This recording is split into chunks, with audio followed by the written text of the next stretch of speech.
दोस्तों आज का वीडियो काफ़ी ज़्यादा इंपॉर्टेंट है। क्यों इंपॉर्टेंट इस वीडियो को मैं बोलता हूँ, हर वीडियो को मैं इंपॉर्टेंट बोलता हूँ, इसीलिए बोलता हूँ क्योंकि प्रैक्टिकल नॉलेज सिर्फ आपको कहाँ मिलेगा, सिविल साइट विजिट में मिलेगा। तो आज का वीडियो भी प्रैक्टिकल नॉलेज होने वाला है। कुछ टिप्स दूंगा, उसके बाद हम स्टील का जो बार वेंडिंग शेड्यूल होता है उसमें बेसिक चीज़ें मैं आपको बताऊंगा, चेकिंग कैसे करनी होती है साइट पे, आपको स्टील का भी रहेगा और बेसिक नॉलेज भी रहेगा। तो बहुत इंपॉर्टेंट वीडियो होने वाली है, कंप्लीट देखना और प्लीज़ चैनल को सब्सक्राइब कर लेना। स्टार्ट करते हैं। तो आपको आइडिया तो लग गया होगा किस पे वीडियो होने वाला है, लेकिन आज वो वीडियो नहीं है, सर्वे पे हमारा वीडियो नहीं होने वाला है। इस पे भी मैं वीडियो ले आऊँगा कि कैसे ऑटो लेवल से हम सर्वे करते हैं, कैसे हम लेवलिंग करते हैं। लेकिन जो आज का वीडियो रहने वाला है वो वीडियो है कि आपके पास क्या स्किल्स होंगी तो आपको जॉब मिलेगी, और गवर्नमेंट जॉब में जाना चाहिए या प्राइवेट जॉब में जाना चाहिए, ये चीज़ें। और काफ़ी इस वीडियो में आपको काफ़ी नॉलेज मिलेगा, तो उसके लिए प्लीज़ कंप्लीट वीडियो देखना, क्योंकि ये वीडियो भरपूर एक फ्रेशर सिविल इंजीनियर के लिए है, स्टूडेंट के लिए है। तो अगर आप फ्रेशर हो या सिविल इंजीनियर स्टूडेंट हो तो ये वीडियो आपके लिए काफ़ी काम की है। इसमें मैं क्लियर आपको करूँगा क्या क्या स्किल्स आपको चाहिए और क्या क्या हम साइट इंजीनियर करते हैं, प्राइवेट गवर्नमेंट जॉब, सब चीज़ें मैं इसमें क्लियर करने वाला हूं। तो प्लीज़ कंप्लीट वीडियो देखना और प्लीज़ चैनल को सब्सक्राइब कर लेना। अभी हम वीडियो स्टार्ट करते हैं कि क्या क्या स्किल्स आपको चाहिए फील्ड पे। सबसे पहली जो skill as a civil engineer आपको आनी चाहिए वो है bar bending schedule. Bar bending schedule मैं बेसिक से बात कर रहा हूँ, बेसिक से ऊपर जाएंगे हम। बार वेंडिंग शेड्यूल एक ऐसी चीज़ है जो हर एक साइड पे यूज़ होती है। अगर हम बात करें टनलिंग की, बिल्डिंग की या रोड की, तो उसमें आपको बार वेंडिंग शेड्यूल आनी चाहिए। जिनको पता नहीं है कि बीबीएस क्या होती है, बीबीएस हो गई जो हमारी ड्राइंग पे मेंशन किया जाता है। मतलब उसमें मेंशन होगा कि आपके बीम में कितना स्टील आएगा, कॉलम में कितना स्टील आएगा, स्लैब में कितना स्टील आएगा। तो उसको मतलब एक हम बोलें एक पूरी उसकी प्रैक्टिकली उसको बनाना पड़ता है हमें कि कितनी हमें डेवलपमेंट लेंथ रहेगी, कितनी उसी कटिंग रहेगी, कितना वो एलोंगेशन होगा, उसमें कितना बेंड होगा। मतलब पूरा एक चार्ट जैसा बनाएंगे हम, वो डिटेल हम देंगे कॉन्ट्रैक्टर को, वो उसी बेसिस पे कटिंग करेगा, उसी हिसाब से वहाँ कॉलम बीम में सरिया डाला जाता है। जैसे आप सामने बीम वगैरह देख रहे हो, ये पहले इसका बार वेंडिंग शेड्यूल किया जाएगा, उसके बाद ये कॉन्ट्रैक्टर वगैरह उसमें काम करते हैं। ये पहली टिप्स हो गई कि आपको बार वेंडिंग शेड्यूल आना चाहिए। अगर आपके रिज्यूम पे या सीवी पे बार वेंडिंग शेड्यूल लिखा है कि आपको ये स्किल आती है अच्छे से, आप एक्सेल में उसको बना सकते हो, तो आपकी सिलेक्शन की थोड़े चांसेस, 10% चांसेस बार वेंडिंग शेड्यूल बना देता है। दूसरी स्किल जो बनती है हमारी वो है ऑटोकैड। आपको ऑटोकैड आना चाहिए। उसका ये नहीं बोलता कि 3D एनिमेशन यूज़ पड़ेगा, नहीं, 2D अगर आपको आता है उसको एग्जीक्यूट करना आता है। क्योंकि जो ड्राइंग्स आती हैं, अगर हम सीडी की बात करें, सीडी की ड्राइंग आएगी तो वो आपको ऑटोकैड पे एज ए सीडी बना के पूरा परफेक्ट आना चाहिए कि कैसे हम सीडी बनाएंगे, कितना उस पर राइजर आएगा, ट्रेड आएगा, वो बनाना आना चाहिए। मतलब उसमें आपको ऑटोकैड से ड्राइंग रीडिंग आना चाहिए, क्योंकि जो ड्राइंग्स आजकल आ रही हैं वो ऑटोकैड पे आती हैं, तो उसकी थोड़ी बहुत आपको स्किल्स होनी चाहिए, उसकी कमांड्स थोड़ी बहुत आपको आनी चाहिए, तो आपका अच्छे चांसेस हो जाते हैं। अगर दूसरी चीज़ अगर आप स्किल ऐड करते हो ऑटोकैड अपने रिज्यूम पे, तो 10% उससे आपके चांसेस बन जाएंगे। ये हो गया। तीसरी चीज़ होती है क्वांटिटी सर्वे। मतलब आपको पता होना चाहिए कि कितनी डिमांड हम मंगवाएंगे, क्योंकि कोई भी कंस्ट्रक्शन हो रही है उसकी अगर हम शटरिंग की बात करें, सबसे पहले शटरिंग का वर्क रहेगा। तो शटरिंग वर्क में आपको कितनी शटरिंग चाहिए, एमएस प्लेट कितनी चाहिए, प्लाई कितनी चाहिए, राफ्टर कितने चाहिए, शिकंजा कितने चाहिए, स्पान कितने चाहिए, तो आपको एक रफ एस्टीमेट आपके पास होना ही चाहिए। तो उसी बेसिस पे आप डिमांड कर सकते हो कि हमें ये चीज़ें इतनी इसमें चाहिए। तो क्वांटिटी सर्वे भी काफ़ी अच्छा प्ले रोल करता है। अगर आपके सीवी या रिज्यूम पे वो लिखा रहेगा तो आपके जॉब के चांसेस काफ़ी ज़्यादा इंक्रीज़ हो जाए। अगली स्किल अगर मैं बात करता हूँ, बेसिक स्किल्स की हम बात कर रहे हैं, तो अगली स्किल्स आपके जो आईएस कोड होते हैं, जो भी कोड है या स्पेसिफिकेशंस है, आईएस कोड का आपको नॉलेज होना चाहिए। किस किस का आईएस कोड आपको पता होना चाहिए। जो स्टील का आईएस कोड हो गया, हमारा सॉइल का आईएस कोड हो गया, कंक्रीट का आईएस कोड हो गया, आईएस 456, तो पूरा आपके दिमाग में बसा ही होना चाहिए, वो काफ़ी ज़्यादा रोल अदा करता है। ये जो आईएस कोड की मैं बात कर रहा हूँ, आपको आईएस कोड अवेलेबल हो जाएंगे हमारी जो ऑफिशियल वेबसाइट है civilsitevisit.com पे। वहाँ पे ये सब आईएस कोड मैंने डाले हैं जो एक सिविल इंजीनियर को नीड पड़ती है। आप फ्री में डाउनलोड करके उसको रीड कर सकते हो। ये नहीं है कि पूरा पढ़ना है, जो बेसिक चीज़ें होंगी उसमें कंक्रीट के टेस्ट हो गए, सॉइल के टेस्ट हो गए, जो सीमेंट के टेस्ट हो गए, ब्रिक के टेस्ट हो गए, ये सब चीज़ें आपको आनी चाहिए। मतलब ये टेस्ट उसमें आपको सब पता होने चाहिए, तो आपको काफ़ी ज़्यादा हेल्प मिलेगी। आप उसमें लिखोगे कि मेरे को जो QA QC का है, क्वालिटी अश्योरेंस और क्वालिटी कंट्रोल का नॉलेज है, वो नॉलेज कैसे आएगा, आपको आईएस IS कोड होने चाहिए। आपको पता होना चाहिए कि ब्रिक में आपको क्या चेक करना है, कंक्रीट में आपको क्या चेक करना है। चेकलिस्ट जो होती हैं तो वो कहाँ से निकल के आती हैं, IS कोड के हिसाब से। जो भी वर्क इंडिया में होता है अकॉर्डिंग ACI या IS कोड के हिसाब से हो रहा है, तो वो आपको नॉलेज होना चाहिए कि हम किसी भी चीज़ का टेस्ट कैसे करते हैं, उसको चेक कैसे करते हैं, वो चीज़ आपको पता होनी चाहिए। तो अगर ये चीज़ आपके रिज्यूम में पड़ी रहेगी, लिखी रहेगी कि आपको चेकलिस्ट आता है, आपको as a site engineer execute करना आता है सब चीज़ें। और साइट इंजीनियर का क्या काम होता है, साइट इंजीनियर का बेसिकली जो काम रहता है वो ड्राइंग के हिसाब से एग्जीक्यूट करवाना रहता है साइट पे, कि ड्राइंग के हिसाब से काम हो रहा है और उसको चेकिंग करना। जैसे ड्राइंग के हिसाब से काम हो गया, फिर बात आती है IS कोड, इंडियन स्टैंडर्ड के हिसाब से काम हो रहा है कि नहीं हो रहा है। जो स्लम्प बराबर आ रहा है, कंक्रीट यूज़ किया जा रहा है उसका स्लम्प बराबर है, जो क्यूब टेस्ट किया जा रहा है उसका जो स्ट्रेंथ M30 का अगर हम यूज़ कर रहे हैं तो M30 हमें स्ट्रेंथ मिल रही है नहीं मिल रही है, तो क्यूरिंग प्रॉपर हो रही है, डी शटरिंग प्रॉपर टाइम पे की जा रही है। तो ये एक साइट इंजीनियर का काम होता है। ये हम कहाँ से चीज़ें अच्छे से सीख सकते हैं और एग्जीक्यूट कर सकते हैं, वो है हमारे IS कोड्स। तो आपको IS कोड का नॉलेज होना चाहिए। फिर अगली चीज़ के अगर हम बढ़ते हैं वो है हमारी एस्टिमेशन। आपको प्रॉपर से एस्टिमेशन आना चाहिए, किसी चीज़ का भी एस्टिमेट करना है। अगर हम कंक्रीट की क्वांटिटी निकालने पे ही जाएं कि बीम में हमारा अगर हमारे आज 10 बीम की कंक्रीटिंग होने वाली है, तो उसकी आपको कॉस्ट एस्टिमेट या उसकी क्वांटिटी, जैसे क्वांटिटी सर्वे का ये टॉपिक हो गया, वॉल्यूम निकालना, कंक्रीट की क्वांटिटी निकालना, तो एस्टिमेशन भी आपको हमेशा आना ही आना चाहिए।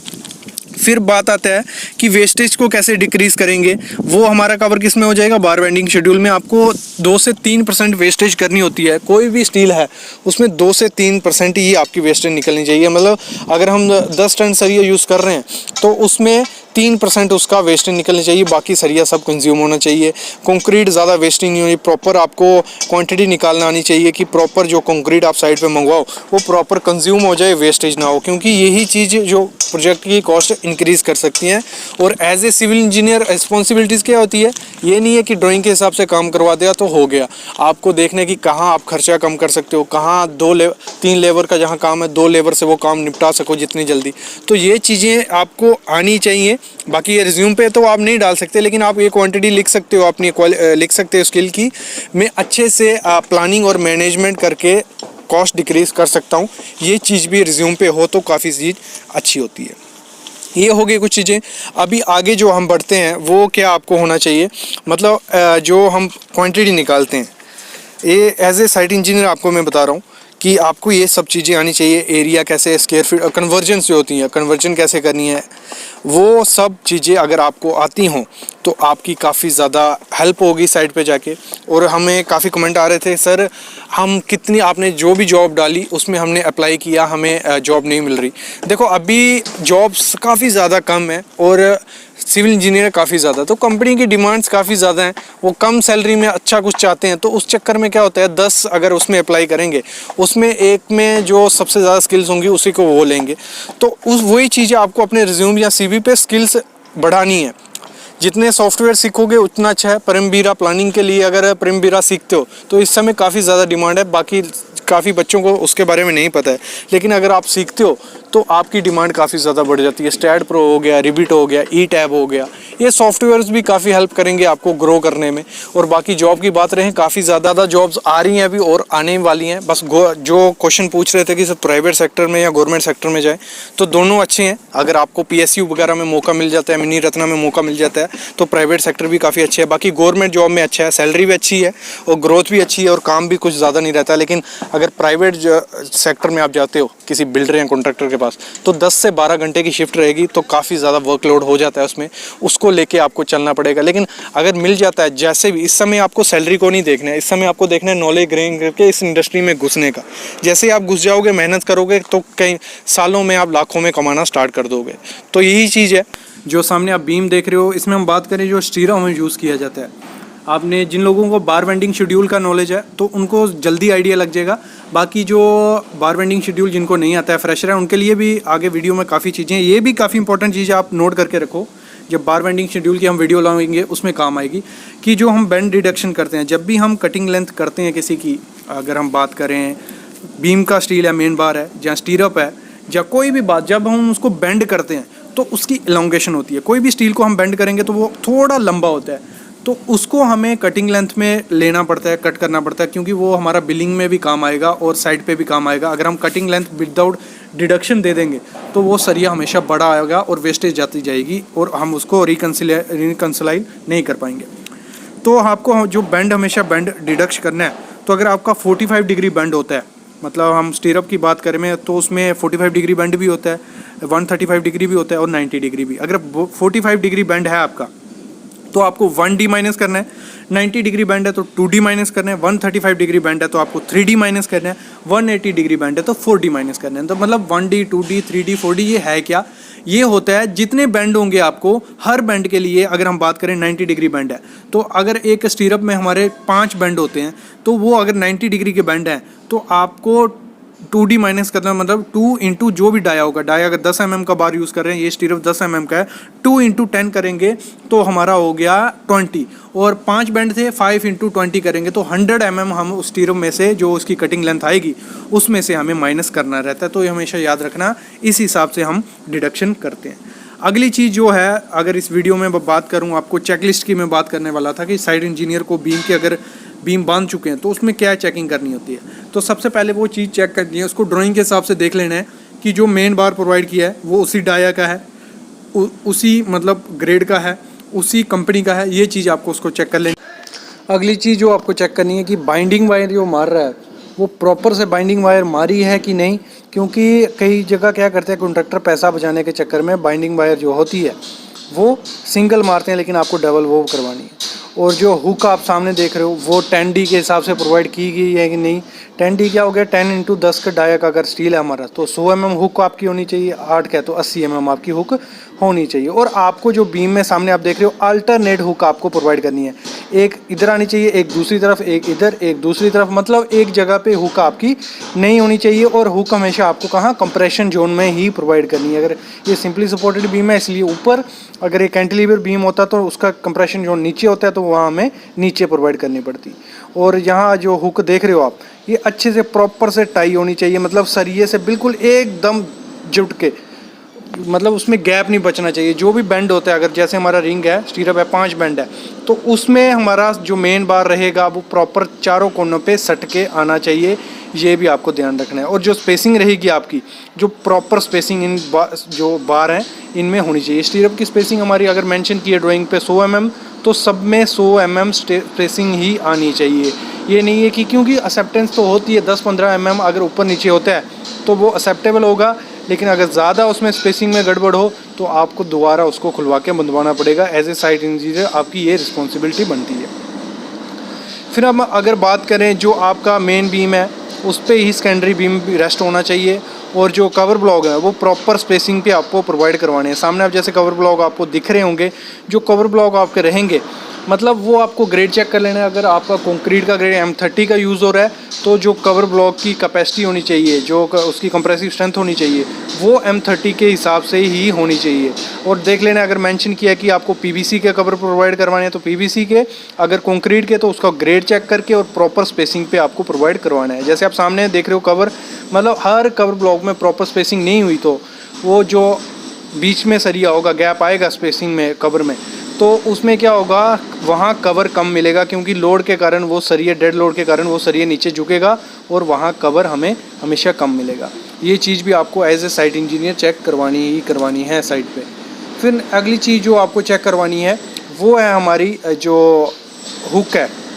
हुक का जो डाया रहेगा, मतलब जो जैसे मैंने कहा 10D के हिसाब से, तो वो 10D के हिसाब से ही होनी चाहिए। 10 इंटू 10 100 mm आपकी हुक होनी चाहिए। अल्टरनेट की हमारी बात हो चुकी है। फिर मैं बात करता हूँ आपको जो चेकिंग करनी है वो है हमारी डेवलपमेंट लेंथ, जिसको हम डेवलपमेंट लेंथ भी बोलते हैं, एंकरेज लेंथ भी बोलते हैं, जो हमारी जंक्शन में बनता है आके। देखो सामने आप देख रहे हो, आपको दिख रहा होगा जो बीम का सरिया है वो उसमें L मारा हुआ है। आपको मैं अलग से भी दिखाता हूँ, पहले आप देख लो। बीम में हम इसको L प्रोवाइड करते हैं, इसकी लेंथ हमारी प्रॉपर होनी चाहिए, वो ड्राइंग में मेंशन हो। ये रहा हमारा डेवलपमेंट लेंथ, ऐसे हमें L मारना होता है। और ये आपकी कितनी रहेगी, 50D के हिसाब से रहेगी। 50 इंटू जो भी डाया रहेगा, अगर 20 mm का स्टील हम यूज़ कर रहे हैं तो आपका 1000 mm उसका L होना चाहिए। अगर 25 का है तो 1250। वैसे ही आपको L हमेशा डेवलपमेंट लेंथ आपको टेप से खुद चेक कर लेनी है प्रॉपर से प्रोवाइड की है कि नहीं। फिर अगली चीज़ जो आपको प्रोवाइड करनी है कि बॉटम का सरिया प्रॉपर से प्रोवाइड किया है कि नहीं, जो हमारा कटल बार होता है, और उसमें जो पिन रहेगी उसकी प्रॉपर स्पेसिंग प्रोवाइड की गई है कि नहीं। और जो लैप आएगा बीम का वो प्रॉपर होना चाहिए। मतलब ये चीज़ें आपको चेक कर लेनी है कि पिन उसमें प्रोवाइड की है। मेन बात मतलब ड्राइंग के हिसाब से तो सब चीज़ें आपको प्रोवाइड करनी ही करनी है। बाकी बेसिक चीज़ें मैंने आपको बता दी जो एज ए साइट इंजीनियर आपको चेक करनी है।